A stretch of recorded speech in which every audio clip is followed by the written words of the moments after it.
was dishing on paint. Thanks, guys. You know, there's an easy way to spruce up almost any old piece of furniture, your old deck, or even just an old frame. It's by adding some stain. But there are a few tricks in applying it, and that is the key to making it look beautiful. Our resident decorative artist, Jeff Monsine from Splat Paint, is going to tell us how to do this the right way so there are no mishaps in the process. Thank you. I will. You're the expert here, and we start off with just a piece of wood. This is an example of just bare wood, and you can see that it has grain. I don't know if you can tell on TV, but it's going in this direction here. Horizontal direction, and if you need to sand it before you get started, you always sand with the grain. So just follow the grain. Now, are you going to have to sand it, though? Do you desperately need to on all wood? It depends on your wood. It depends what you want. That's right. And you use sandpaper or a sanding block. Don't use steel wool, and just follow the grain. Okay, the rule is no steel wool, just sandpaper. That's right. Okay, or that little block there. Right. Now, when you talk about stains, there's different types. Right, and they do different things, and they serve different purposes.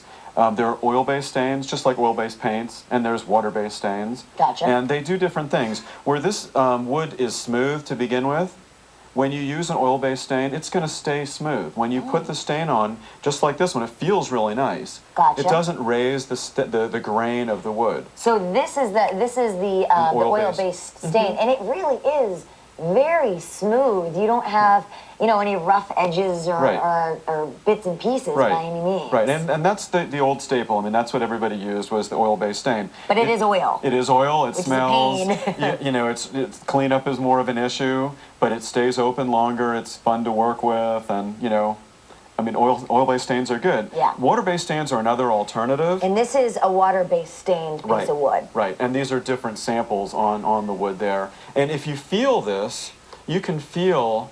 Oh yeah. It's rough. It's a lot rougher. You can really feel the grains. Right. You can almost get splinters.